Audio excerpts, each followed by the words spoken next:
Hello, everyone, and welcome to the 35th episode on the Adventures in Brain Injury podcast. My name is Calvin Ballister. I'm a severe traumatic brain injury survivor, creator of AdventuresInBrainInjury.com, and creator of FeedABrain.com. I recently released my first book, How to Feed a Brain, Nutrition for Optimal Brain Function and Repair, which is now available on Amazon.com. With me today is my magnificent co-host, Michelle Mamberg. Hello, Kevin.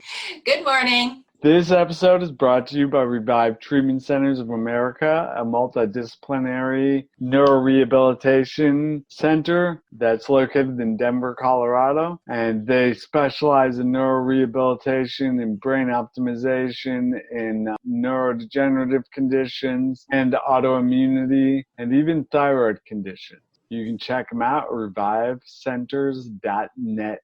So, Michelle, tell me. Yes, Kevin. What do we got going on today? Well, we've got a great interview set up with an amazing, vibrant, and go get 'em gal, JJ Virgin. We've got a New York Times bestselling author, ×4, and a warrior mama. So we're going to speak today about how it happened, what it took, and how she found that warrior mama inside of her. Let's jump in right now. Yeah, we've got some miracles and mindsets to talk about today, and it's thrilling to be able to deliver this to our audience because our guests' work with nutrition, it just merges so beautifully with your brand new book that has launched, and of course the mindset to get beyond the nutrition back into life is exactly what we speak about, and it's summarized so beautifully here. Yes, today we have the JJ Virgin, and tell me about her. Oh, let me please. Well, she caught my attention. I heard the legacy of Jim Rohn in JJ's statement, don't wish it were easier, make yourself stronger. And that has held my attention. That statement is the first of the 7 elements of the miracle mindset. And JJ Virgin comes to this mindset as a celebrity nutrition expert and fitness Hall of Famer. She teaches clients how to eliminate food and carbohydrate intolerances and master their mindset so they can transform their health and their lives. JJ is the author of 4 New York Times bestsellers, The Virgin Diet, The Virgin Diet Cookbook, JJ Virgin's Sugar Impact Diet, and JJ Virgin's Sugar Impact Diet Cookbook. And her newest title is what captured our attention, The Miracle Mindset. She shows warrior moms how to be strong, positive leaders for their families whilst exploring inspirational lessons, which JJ learned under pressure as she fought for her own son's life in 2012. Welcome, JJ. We're so excited to share this story with our listeners. Oh, good to be here. Love what you guys are up to. It's really amazing to have you here. It was really good to be on your podcast. Now we got you over here, and just so appreciative. I wanted to talk about the warrior mom because, my mom was a warrior mom, you're a warrior mom, and Michelle is a warrior mom. You may not know too much about Michelle's story, but at one point she was given a 1% chance of survival. Sounds familiar. Yeah. Yes.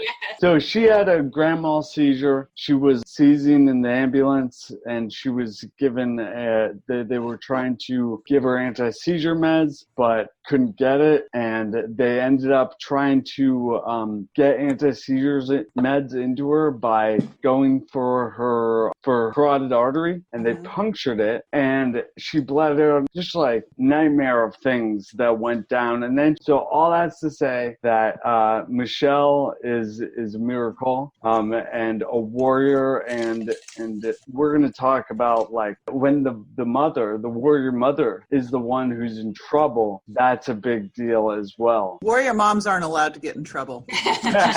Michelle, did you not get that memo? Like, that's just stop it. Right? Yes. You don't learn these things. Yes, if you want to take the island, burn all the boats, but not the one the mom's on. Yeah, right?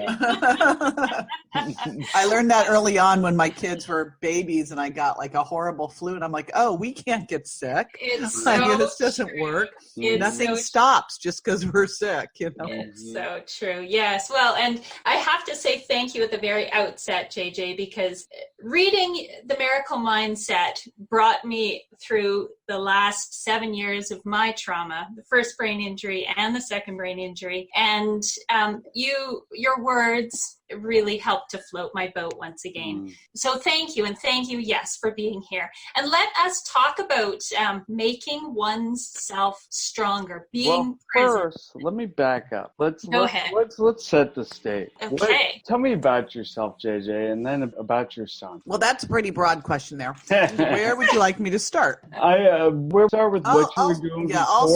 I'll start with the happened. story, and I'll give a little background to the story. So I have been in the health world forever, was one of the first personal trainers out there, and I was always looking for a way to get more impact out in the world. I was kind of fortunate midway through my career. I ended up on Dr. Phil for a couple years doing his weight loss challenges, and then I got a really cool book deal, and I really felt like this was going to be the thing. So I went all in. I doubled down. I invested the full advance and everything into this book to make it a big success. And so a couple weeks before the book is coming out, which is like the craziest time in an author's life, you know? Yeah. And I've now invested everything, and I am the financial support of my family. I provide everything. So I've got everything invested into this book. I've borrowed. If this doesn't go, I'm in deep doo-doo. And I am the support of my family. And I come home and I have a 15-year-old and a 16-year-old. And my 16-year-old is in a pissy mood and wants to go to martial arts. His dad had said no, and I wasn't going to undermine that. And he marched out. He looked at me. He said, you know, like, I'm saying you'll go tomorrow, because he'd left school because he had a migraine, which like miraculously healed when he wanted to go to martial arts, of course.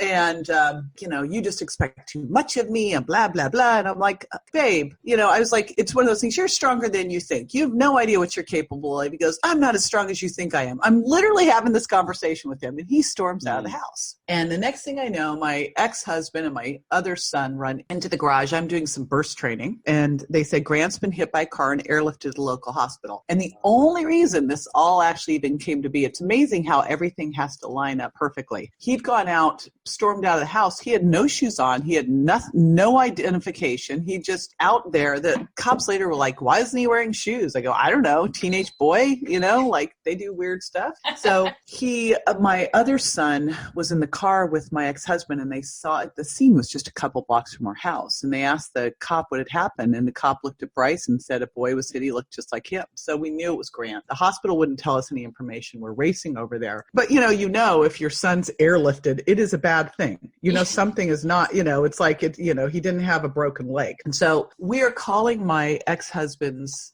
brother and sister-in-law on the way because they are MDs. She's a ped MD. So we're calling them. They're like, it's probably a brain injury. Here's what you need to know. So we get to the hospital. They usher us into a private conference room. So now we know it's really bad because they're not even, right? Like all the nurses are kind of looking at us sorrowfully, and they're ushering us into a conference room. And they start to question us. What was your son doing walking without shoes and blah, blah, blah. I go, stop it. What is going on here? You know? Wow. And then they tell us that he has suffered a massive injury, torn aorta, multiple brain bleed. They said the torn aorta is going to rupture. It's an onion skin. It's going to rupture sometime in the next 24 hours unless it's repaired, but we can't repair it here because we can only do the surgery here with blood thinner. It's a very specialized surgery. And if we do that, his brain will bleed out. So you would have to airlift him, but he'll never survive the airlift. And even if he were to survive the airlift, he wouldn't survive the surgery. And most likely, even if he survived both of those, he'd be so brain damaged, it wouldn't be worth it, is his words. I'm like looking at this guy going, I'm going to like take you out, dude.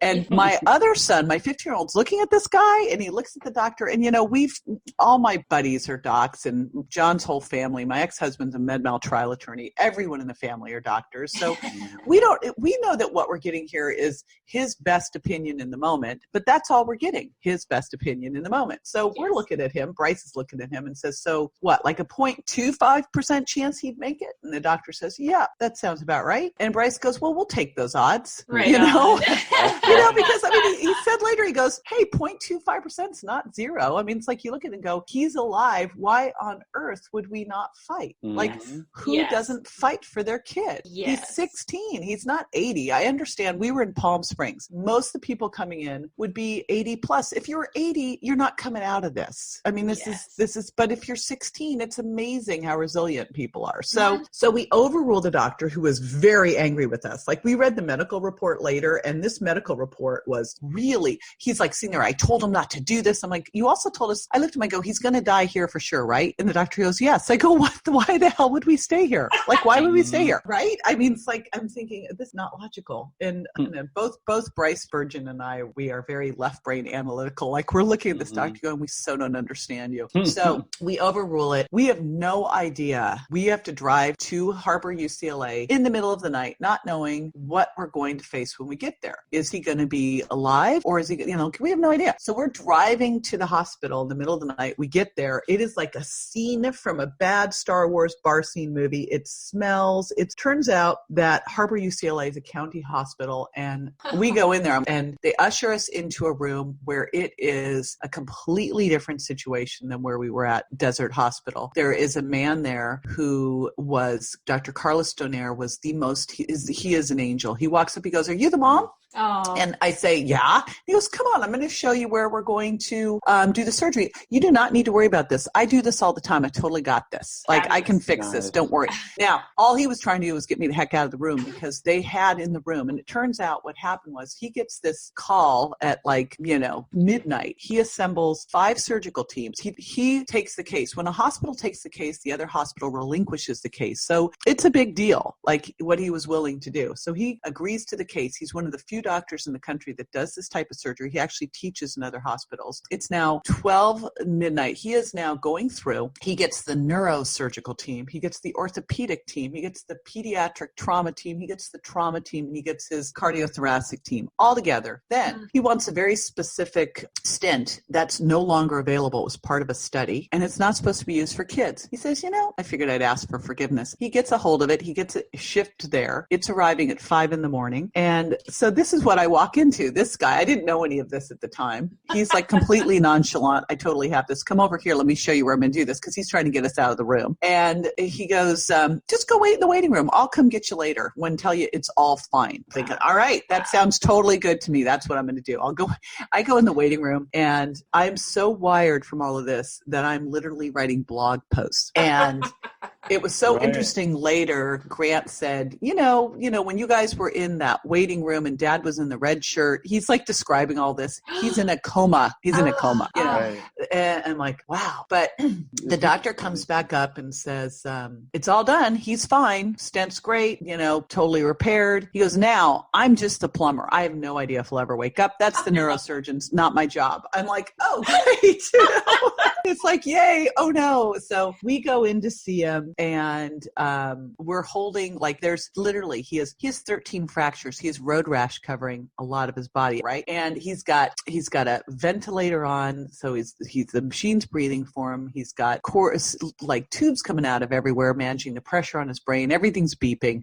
And there's like 3 fingers I can get a hold of. So I've got these fingers, and I'm looking at him, and I, said, Grant, we love you so much. There's no response at all. And they're like, he's in a deep coma, blah, blah, blah. And he can't hear you. And I'm like, yes, I'm sure he can hear me. I'm like, I'm holding his fingers.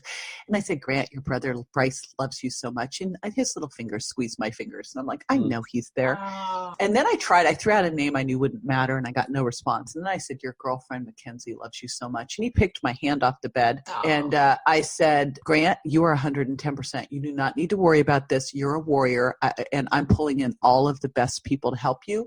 And we will get you to 110%. I just need you to fight. You've got to fight for this. And he later said to me that the gray man came down and asked him whether he wanted to live or die. And he goes, Mom, it's so cool over there. It's so peaceful over there. Wow. I wanted to be over there. It's great over there, but I kept hearing your voice. Mm-hmm. So I told him I would stay. Because, you think about it, and the way he described this kind of between the two, it's like one's peaceful, calm. The other one's, pain and train wreck. And, it's like, which should I choose? I don't know.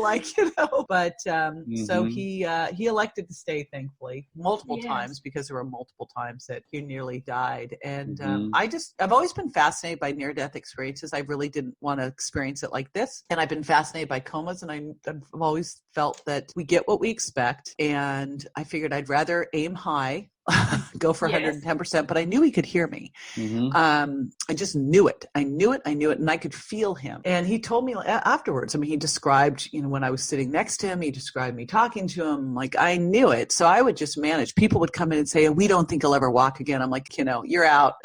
Yes, you're out. Yep, right? yep. You gifted him his strength with his name. For 16 years, you prepared him for this warrior moment, because the name Grant means warrior. It does. So, he's been preparing for this, like you say in your book. All of my history, my life, all of my challenges have prepared me for this moment. And I repeat, I say that exact same sentiment often. It's like everything that I did in my previous life, totally. It's all training. It is. It's all research and training. It's never wasted. You use all of it. And it's interesting, as he's been coming out of this and on his path to 110%, and some things he is 110% in, we're working on some others, but he absolutely will be better than before the accident, and already is in a lot of ways. But one of my big lessons, and I just think it's a lesson, like these are lessons for life. This is such an extreme example, as all of ours are, but they are examples for everybody wherever they are in their life. And he's coming out of this, and I've never been a helicopter mom. I've ever been overprotective. I was always like, you got to make your mistakes. So, but now, when you have a kid who nearly dies from getting hit by a car, there's a little bit of a shift. He goes to cross the street, and I'm trying to jump him. I'm holding his hand. I'm like, don't you dare. And that was getting him depressed, because he was like, gosh, am I ever going to be normal? No one sees. He did not want to be defined by this. Right. And so at first I was being protective, and then I finally went, you know what? You need to do this. You can do this. Don't I flipped that completely and started to push him a bit whenever he would kind of go, I can't do that. I go, you're stronger. You were dead on the street. If you survive the unsurvivable, you had a 0.25% chance of life, and you say you can't do this? Really? Yeah. That's the most ridiculous thing I've ever heard. And then he'll laugh, because we call him like Grant never gonna, because the doctor's like, oh well, he's never gonna hear. He's never gonna walk. I'm like, they literally told him that out of one of his ears, oh, you're not gonna hear out of that ear. He goes, yes, I am. Yeah. So that's really cool. The 110%, the aiming high, super high, right? And I wrote this in my blog somewhere. I said, I always shot for the moon, because if you miss, you land amongst the stars. Right. And go for the gold. But without the expectations, really. And you talk about that a bit as well. But go for the gold. Always shoot high. But what is amazing, and I'm sure you guys saw it, or your parents did, was the complete lack of information around what we all went through. And it just kind of like, oh, it's just time now. Time heals this. I'm like, there's nothing you can do. I literally was told this. There's nothing you can do. It's just time. I'm like, what? Nothing? I'm pretty sure the crystal light and ensure you're telling us to have in the hospital is not part of the healing journey. I just bet it. It's your statement about dropping the limiting beliefs and not believing what people are feeding you, that you can't do this, it won't happen, just give up. That resonated so well with me. And I think for so many others, there's so much power in realizing that you don't have to commit to other people's words. You don't have to accept any of that stuff. I mean, I literally, when I taught those doctors, one of them came in, and here's the thing. These doctors were amazing. What they would go through, one of the doctors stayed for 24 hours past his shift to monitor Grant's kidneys. I mean, these people are amazing. And you understand how they've been taught a certain thing, and they're in there, and they how are they going to know other than that at this point, right? They're just in the trenches, working it every day. They're incredible. So I'm not discounting that at all. But, and I think that part of it is when you see so much, you never want to make a patient have false hope. Although I think that one of the most healing things you can do is give a patient hope. Oh, So I always say, give them hope, because without hope, you got nothing, nothing at all, right?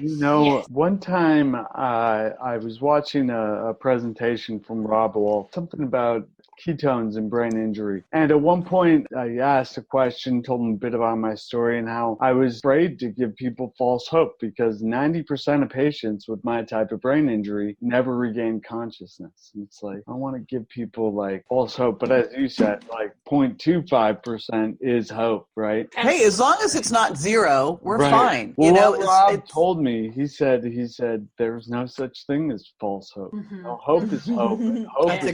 That's such a great thing. And defy the odds. And I figure the whole time I've been through this, because there has been some big challenging times going through this, but I figured as long as he's still alive, there's so many things we can do. So that's all we have to do. Just he's still alive, keep pushing, and there's going to be tough times, and there's tough times for everybody and everything. No one got a no cut contract here. I wanted to talk with you about one of the first tenets you bring up, which is don't wish it was easier, make yourself stronger. And I love that. It's kind of the basis of Adventures in Brain Injury also. Understand, like, things are difficult with brain injury, right? With medical conditions of any sort, things get difficult. But good schools are difficult schools, aren't they? So I had this really amazing mentor, and it was funny. I wrote The Miracle Mindset, which is coming back out as Warrior Mom, which I just am in love with that whole concept of a warrior mom and a warrior dad. But I had this mentor early on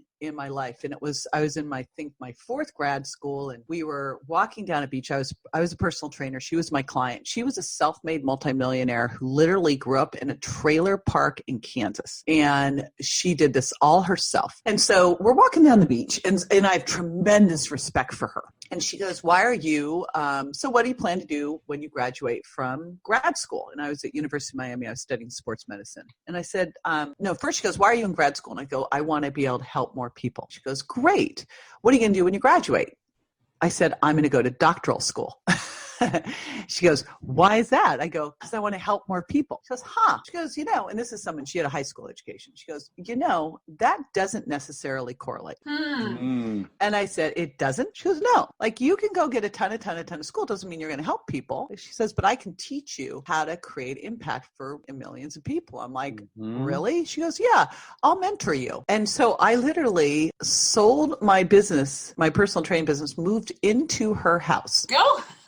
Now, you can tell I go all in. But what was crazy about all this was here I am, I'm living in her house, and she's going to teach me how to have this successful business and reach a lot of people. And I am like ready to go. And I need to go because like I need to be able to make money too, right? I'm paying my way through grad school. And so I'm at her house with her. And the first thing she has me do is put a rubber band around my wrist. And every time I think of a limiting belief, I'm supposed to snap it. Okay.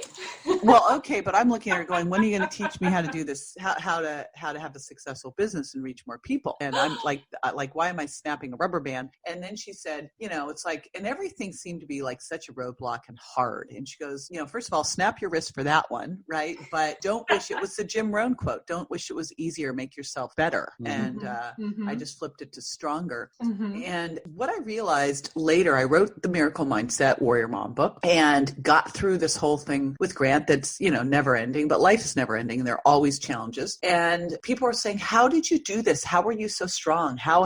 And I went, I don't know. I guess I just picked those things up. And I totally forgot about living with this amazing woman for 6 months and having her fully indoctrinate me for 6 months. For 6 months, there was no business training. It was all mindset training. And I questioned her after the first couple of weeks. I go, when are you going to teach me the strategies in the business? She goes, it won't work if I do it right now because you don't have the mindset to accommodate it. You have to be able to think this way. And by the end of that time, I have such a different approach. And that's what saved my son. That's what allows you to succeed in life. That makes all the difference. It's not the strategies. Strategies, like I work in weight loss. Strategies are everywhere. Why do some people succeed and some people fail? It all comes down to mindset. All of it. That's why my son's alive. That's why I have a successful business.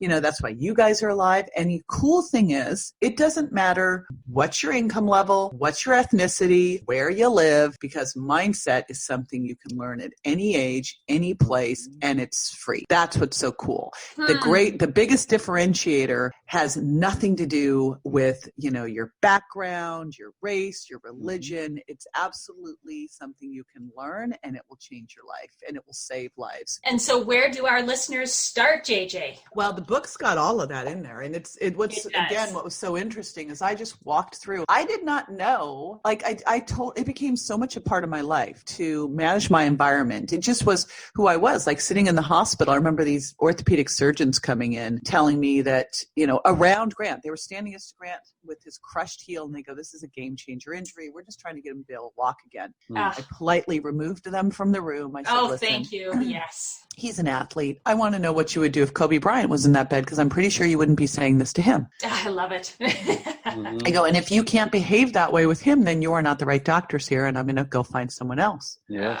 And they're like, "What?" I go, this is just the way it is. Like, he is going to be better than before the accident." It's funny because at first, as I started to say this, Dr. Sai was a little bit nuts, but then everyone was like on board, and it shifted everybody's perspective of how we were going to work with this. Brilliant. So, right? Because yes. like, it's not, got to do stuff in life that's scary and exciting. How exciting is it to go, okay, my big goal for next year is to make my business the same as this year. Yeah. Like, oh, that's thrilling. My big goal is I'll publish a book and get 100 people to read it. No, like, go big and be scared and go for it. I love that whole idea of do one thing a day that scares you. What does that mean? Do one thing a day that pushes you a little bit out of your comfort zone, because every single time you do, your comfort zone expands and you don't go back. And at that point, it's like when you're not pushing the comfort zone, after a while of pushing the comfort zone, you're like, something's not right. I'm not pushing my comfort zone. This is uncomfortable, It is. For me, I need to continue pushing my comfort zone. You're talking about how you have a mentor who was looking and you wanted to help many people. And that's my mission, is to positively influence the most people in the greatest way. And I appreciate that so much. And having the mindset to do that, we talk about a fixed mindset versus a growth mindset. Could you expand on that a bit? Yeah, I'm in love with, and now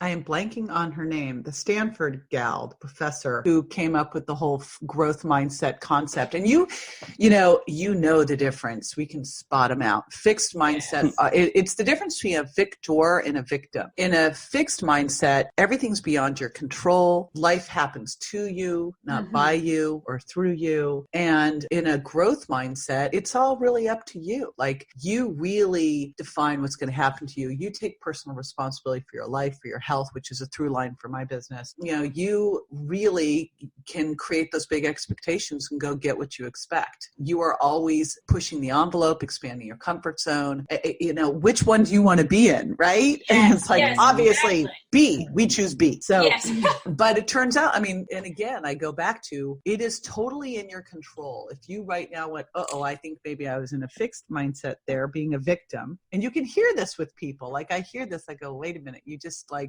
can't believe that happened. I'm like, but two things, whenever something rotten happens, because rotten stuff's going to happen, you look at it and you have an opportunity there. You can either be grateful for the gifts, and in the moment, you're not going to go, like in the moment when Grant got hit, I'm like, wow, I really appreciate what's happening here. Like, no, wow, I feel so grateful. I had to find the gratitude and find the forgiveness, but you have that ability to look at those situations one of two ways. I could have looked at it when, I can't believe a woman hit my son and drove off. I can't believe this happened to him. Or I could say, I can't believe this happened to him. He survived this. Yes. He's coming through this. He's in the he's in the number 2 trauma center in the country. He is one of the top docs in the world. Like, I can't believe how lucky we are. That's when people said, I'm so sorry. I'm like, he survived the unsurvivable. Like, I looked at it, I was like, I can't believe how lucky we are. I'm so grateful for the situation we got into. I'm so grateful for being able to be at Harbor UCLA with Dr. Carlos Donaire, and then to be at Children's Hospital LA. What an amazing facility. I was so lucky to have all of those opportunities, right? But I could have been the other way. I could have been eaten up with bitterness, with anger. Can't believe this happened. And, you look at life and you go, what amazing amazing thing ever happened in your life, like, someone gave you an incredible gift and it made you grow. Like no one's given me a pretty, no one sent me flowers or given me jewelry or shoes and I became a better person because of it. Ever. Never. Well one time. said. Yes.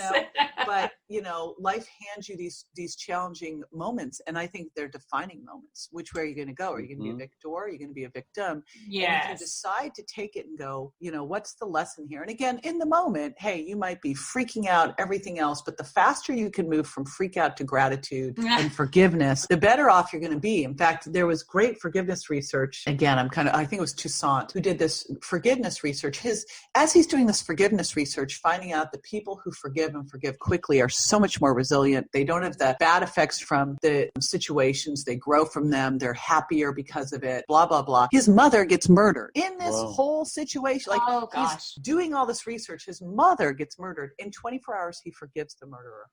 Because he knows what that means. Like that he does not want this person to have power over him to take him down. It's not going to, everyone asks me like, what about that woman who hit your son? Did they find her? What are you going to do about that? I go, forgive her. That's what we did. Like you can ask my son. He's not like angry at her. Like, what does that solve? We don't know what happened there. What if it was Grant's fault? Who cares? Right. Like what difference does it make? It's true. That's so on point of like, our thoughts are so powerful, as you say, and there are things that happen in our life that we don't have control over. But the one thing we do have some control over, especially if we harness the ability to take control of them, is our thoughts. And everything that happens with or happens to us, for example, what happened to your son getting hit by a car, it also happens with us, meaning that our reactions to whatever it is really determines our mental health, and which then affects our physical health. And we control those, and that's what's so awesome. We do. And that's the miracle mindset is harnessing those.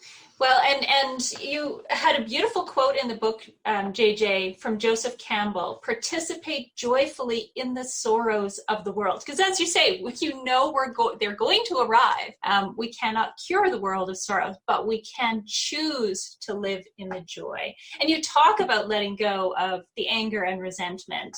And that was such a great reminder for me as I take another step forward through my recovery. It's so powerful to take back control and the control of deciding how I am going to receive this moment. Victim. I have to remind myself of that stuff. I'll check in with myself because I'll notice I'm angry about something. And I'm like, what's going on? And it usually is I'm angry about something with someone and I need to just like let it go and forgive them. Okay. It's like, let it go, but just you check in. Like I know for mine, like that's how it shows up. We all have those things that show up, like these feelings. You let the feeling roll and then you go, all right, where's that coming from? And is there someone out there I either need to throw some gratitude at, appreciate, or forgive?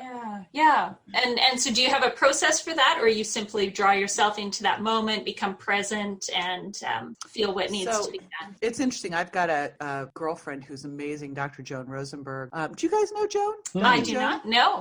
Amazing. Her work? You should really have her on the show. She talks about how to experience feelings and the fact that they're 90-second waves. Oh, and that you just need to ride the wave. Yes, that was really good. She actually showed up. It's very interesting when you're going through this, who shows up for you. And she kept showing up for me at the hospital and she would just sit with me and it was so calming.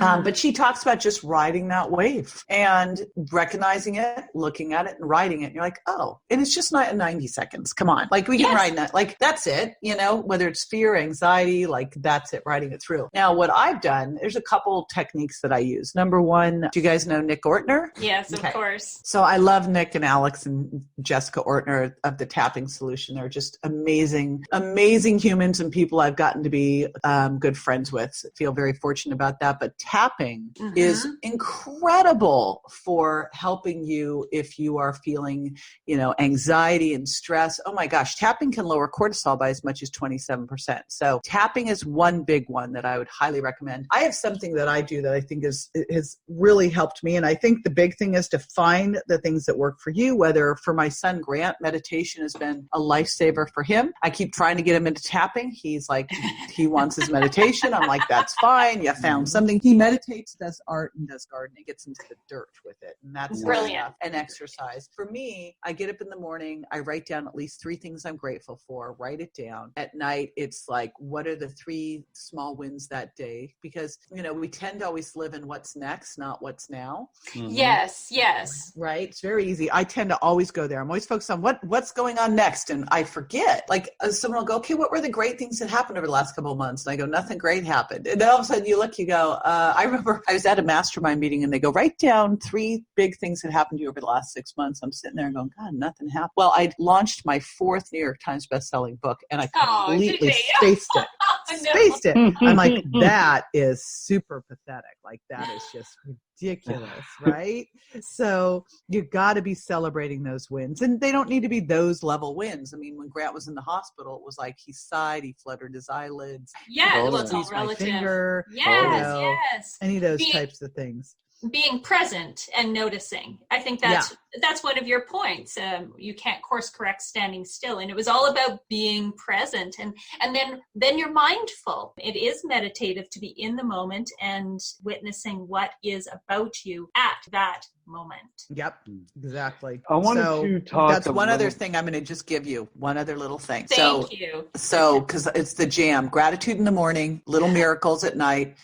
Middle of the day, if you're in a bad mood, getting cranky, something happens, because it does. Shoot a text to someone and tell them what you appreciate about them and watch how that trickles. Oh. Yes, cheers Lovely. to that. That's really powerful. One of my mentors said to me, energy or emotion is energy in motion. And whenever I need to face a feeling that's rising up, and especially anger or resentment, I just have to remember, I didn't know that it had been studied and quantified by Dr. Rosenberg, that it's a 90-second wave. But that's exactly what my mentor, Jillian, was getting at, is that you just be with it. And then, she talks about bringing it into the light, and it just releases. And so when that energy dissipates, you can transform it into that love and gratitude. And how beautiful to think of just taking that moment and saying thank you to someone, or giving appreciation, being aware of what someone else offers. That's lovely. I'm going to start doing that. Thank you, JJ. There you go. Easy one. 5 minutes a day. Anyone can do it. Brilliant. So we start off with some meditation or journaling of like 3 things that we're grateful for. And then throughout the day, we can use that tool of like when we're feeling a little upset about something, maybe send a text to somebody and let them know how much you appreciate them. And then at night, talk about the small wins of the day. Write down a few things that you accomplished. I like that a lot. Yeah. I'm gonna need to incorporate the last part. I usually don't get a chance to sit down and write before I finish up the day. I'm gonna make the time to do that. Yes. I think that's important. Well, and I think it provides its own energy. And when we're talking to brain injury survivors, there is so much ahead of them, so daunting. Mm-hmm. And not everyone has the support that, Kevin, you had, and JJ, you were able to provide, and the whole community. And well, for example, I was the mom who went down, and unfortunately my former husband, he wasn't able to give me that, and I had to go within and find it. How old were your kids when this all happened? My first brain injury was when my boy was 3 years old. I have one boy, lovely, beautiful soul, Lucas.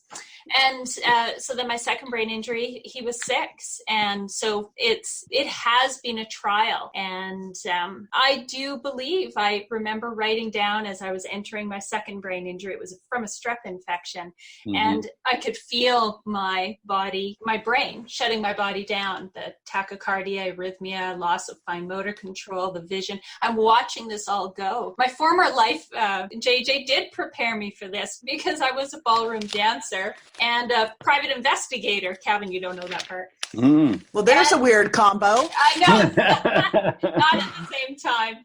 But it's, when I lost my balance, I would turn it into a little dance step. Nobody really knew I was losing my balance. But inside, I was freaking out that, my brain is affected and I'm shutting down. It did test me to the very depths of my core. And now I do count it. I have for the last 4 years counted it as a beautiful challenge. I just didn't know how I was going to get through it and where it was going to lead.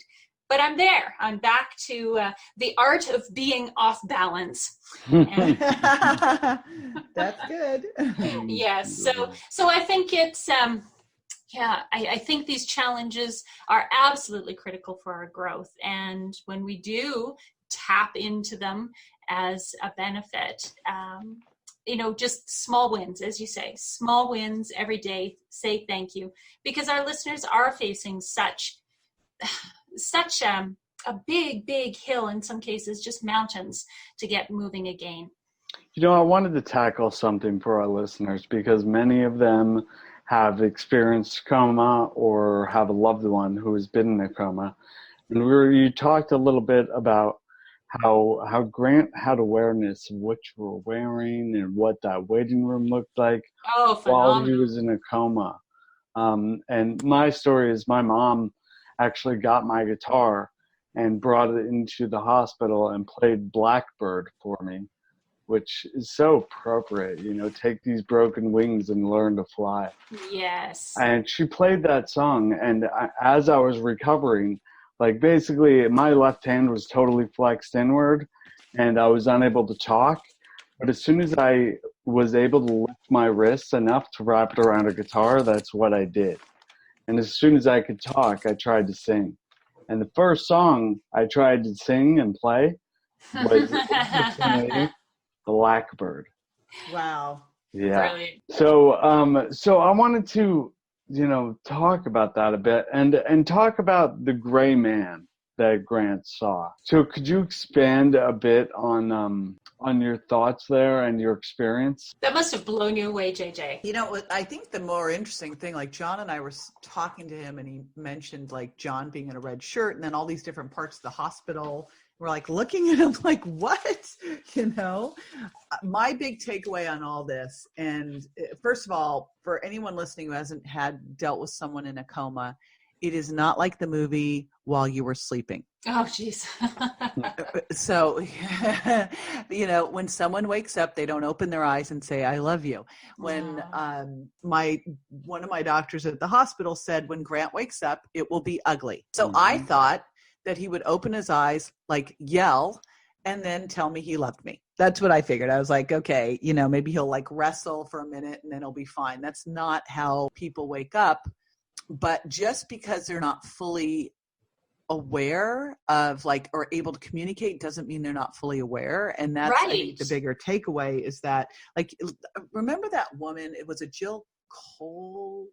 Oh, yes. Jill Bolte Taylor? Jill Bolte Taylor. Oh, yes. my goodness. Yeah, right? What is it? My Stroke of Insight. Yes, it is. Yes. Yeah. So good. And then the other one with proof of was it Proof of Heaven, or was that the boy, or was that the man with the meningitis? I mean, it's like you hear these stories over and over again, and I think we just need to be super aware that when someone's fighting one of these things, they may not feel strong at the moment, and they have to lean on your strength, and they're looking at you for reactions. And what actually happened, that's a very weird part of the story that for anyone who's not, I'm a very scientific left brain person, but when you're looking down the eyes of death, you tend to shift a lot into we had every religion represented praying for us.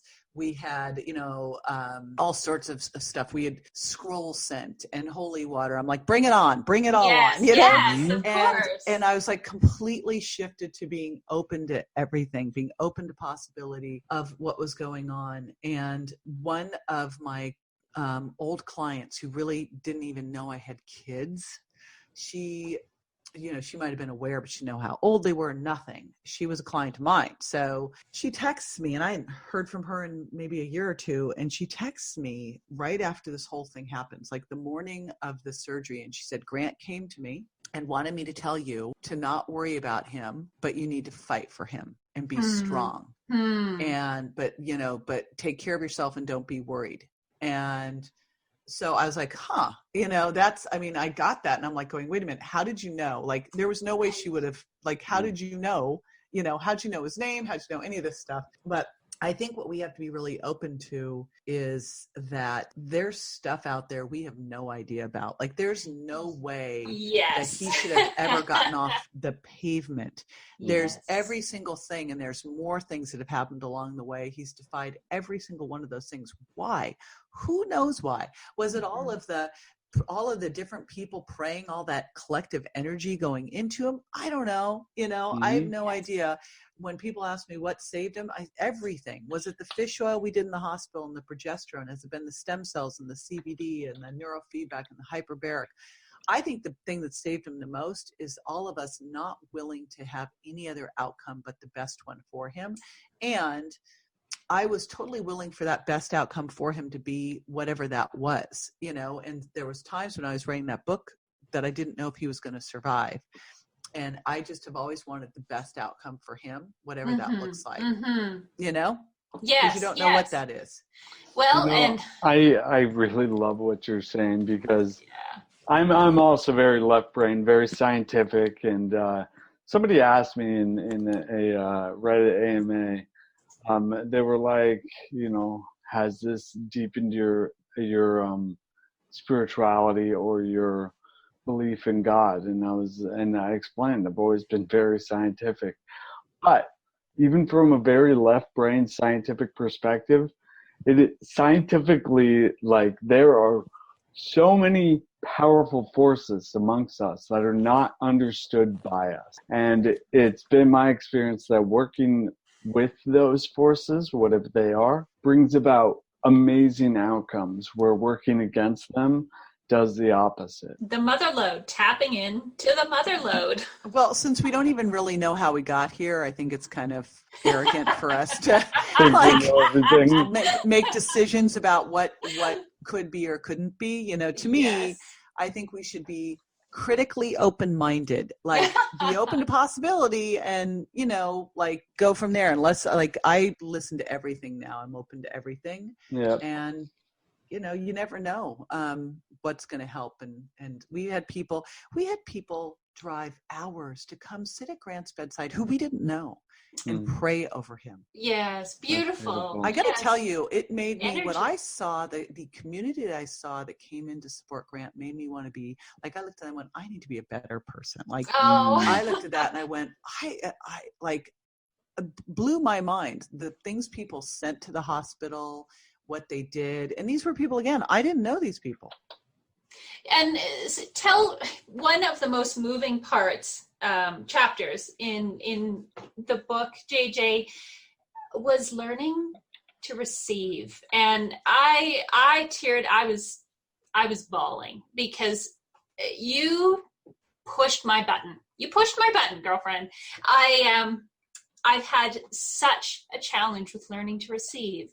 And all of these people were coming to you, and you had to learn how to receive this graciously and gratefully. Tell me more. And you know what? Here's the thing with that. It's a whole different thing, and Michelle, when it's your kid. So I think it's hard for us to, like, receive for ourselves, feel selfish, etc. But here's the biggest takeaway. Like, I look at the last 5 to 10 years of my life, and here's what I will tell you are the things that stand out the most for me. In the hospital, Grant and I went back, and his dad went back to the hospital at Christmas time. And when we were there was a girl there who Grant really bonded with, who was 16 years old. She had leukemia.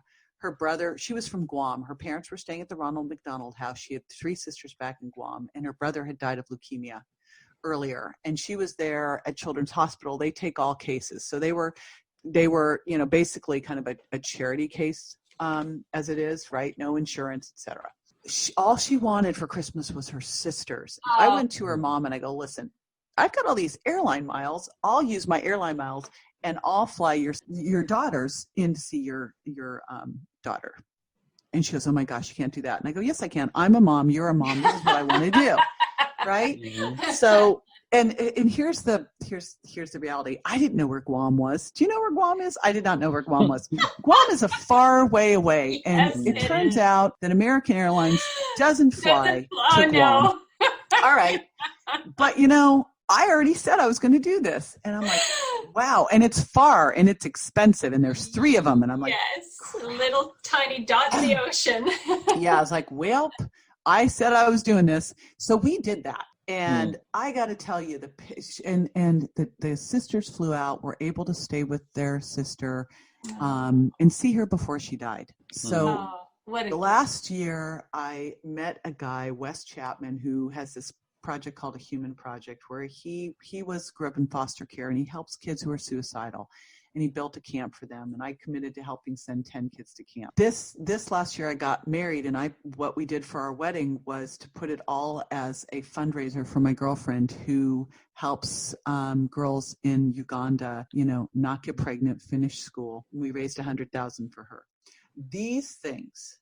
Now, along with this, I've got 4 New York Times bestsellers. I've been on the Inc. 5000 a couple times. I've been Fitness Hall of Fame. Don't even remember those. Mm-hmm. What do I remember? I remember that my son Bryce, who's a double math major in college, sends me texts saying how grateful and appreciative he is of the opportunities I give him. I remember Grant looking at me going, you are so strong and I love you. I remember helping these people. The rest of the stuff, it's just stuff. It's the means. The difference. Yes. And it's so. I look at what you've created, JJ, with your fitness work and bringing people together with the Virgin Diet and the community that you have created. And Kevin and I talk often about how critical to survival and success community is. Kevin, chime in on that. Yeah, I mean, when I'm working with clients or any brain injury survivors or people with someone who's in a rough place, the greatest predictor of a successful outcome come from the community support, from the support that's given and the support that's received, as you said, Michelle. That does not surprise me at all. And don't you find, too, that the most challenging thing is community? That's been the hardest one for me with Grant, was finding community. It's been the biggest one that I've been striving to find. Or like you wake up, like he was 16. He was in his junior year of high school. He tried to go back to high school. He's never finished high school. There was no place for him to be. His friends initially were there, but come on, a kid coming out of a brain injury, you're a teenager, it's not, it's no one's, it just wasn't going to be, and so you look at this whole thing and it is the most challenging thing. It is, I think, not just in brain injuries, but in general. I think our biggest health problem is the health problem of social isolation. Oh, for sure. Yes, that's really well said, JJ.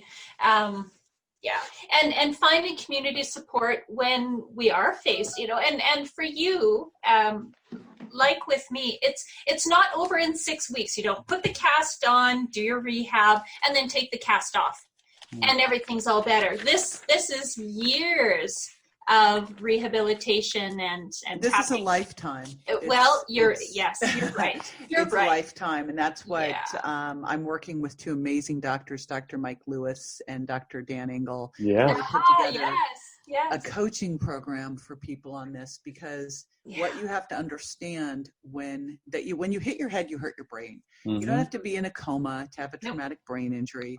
We've all had this. If you haven't had a brain injury, someone who has. Most likely that depression or anxiety, the confusion, the brain fog, most likely some of that's caused by a residual brain injury, and you just never even knew it. There's so little awareness here. Right. And so true. It throws off everything as you age. It throws off your hormones, it throws off your mood, and but the cool thing is, and the only reason to have the conversation about it is you can actually heal it at any point. The weird misinformation out there in the world is that you've got 6 months to the first 2 years to heal your brain. And after that, you've got what you've got. I'm like, no, you don't. That's the most ridiculous thing ever. Thank you. Yeah, so true. I really like, as an entrepreneur, you probably see how it's so difficult to find this community support that really does it. And, Yeah, there's opportunity there, right? Like that's a means for us to help people Mm-hmm. in a greater way. So we're kind of figuring out how to do that most effectively, because what I often see in many brain injury um, groups is all this talk about a new normal and accepting your Oh, circumstances. F that. Yes, thank you, and that's why That's why we're here. this new normal. It's like no, we're going beyond brain injury, like living with brain injury. No, how about healing from brain injury? How about being better because of brain injury? Yes, Yeah, thank you. absolutely. Because you do get in touch with things like it forces you to do stuff we should be doing anyway, which is living more mindfully, taking care of yourself. Like, what if everybody lived as if they had diabetes, heart disease, cancer, and a brain injury? Yeah. Right. You would really be living your optimal life, your optimal health. You'd be meditating, you'd be eating right, you'd be exercising, you'd be getting good sleep, you'd be having great relationships, you'd be taking your supplements. Yes. You do all the stuff you need to do, which you tend to just like go, oh, I've got a margin for error. Like, no, don't live that way. Live this way. You'll be better because of it. I do believe, and the through line is that you can be better because of this. Mm-hmm. Oh, yes. And that's the big shift. That's what I'm talking about. Difficult schools or good schools or difficult schools, right? The Yes. school of hard knocks, it's like some crazy, difficult things happened, and you made it through, and you're better because of it. Yeah, beyond. JJ, well said. Let's be better. I think that is the hope, that's inspiration. When is this coaching program coming out? Because this would be valuable information for our community. It is so early on. I probably shouldn't even let that I should have kept that bunny in, but we are literally just, I've been just kind of helping them with that. So, well, when you launch it, let us know, because we'd please. love to have you back on. Well, and it is essential, as you say, JJ. I mean, to build that community. I think, for Kevin and myself, being able to do this and reach out, we know we have a cyber community, and we hope that just one person will find one little pearl to be able to help them take that next step. But building a community around you so you have three-dimensional love and touch and support is really critical, and I'm very curious to see how this coaching program unfolds. JJ, thank you very much for the hope, the inspiration, the stories, the anticipation of what's to come, and being here with us today. Thank you. That's a wrap, and that was awesome. JJ is so cool, man. When we were doing that thing about the brain injury forums, and I was talking about, the new normal, and she was like, it just came right in immediately. It was like, F that. I love that. It was great. So, and that's the deal. Like, we don't need to accept somebody else's expectations of our recovery. There are limitations of our recovery. Limitations, absolutely. Yeah, we get to set our own expectations, goals, aspirations, Absolutely. Yes, that's right. While we accept where we are in this place, we strive to do better. Yeah, and it's completely realistic to have hope and go beyond what anybody thought was possible. Amen. So you can find more information on JJ Virgin at jjvirgin.com and themiraclemindset.com. She's got a great little quiz on miraclemindset.com/quiz, and assess your own space, your own headspace, and see where you can improve to reach among the stars. Awesome. Yeah. Well, also, my new book is out. It's on Amazon right now. So head over there. Just head over to Amazon, search How to Feed a Brain, and pick up a copy. And if you could leave a review, that helps so much to get us more visibility on Amazon. Terrific. And you've got some free free previews available for to complement your book, the interview series you launched in addition to the book, feedabrain.com/preview. And you've got lots of 10-minute intros to each of the interview sessions that you hosted with your guests. Yeah, so that was the interview series that we did. That was amazing. I got to interview some of the top brain and nutrition experts of our time. So head over there and pick up and grab the first 10 minutes preview of each of these interviews. And and you can get it at a discount as well. Excellent. There was a lot of work and a great contribution. Thank you, Kevin. Thank you for putting in all this effort. Life-changing, game changer. That's you. Thank you, Michelle. That's you too. Thanks. That's you too. We're rocking it. Where's it? With the team. Yeah. All right, man. Have a wonderful day. You too. Bye. See ya.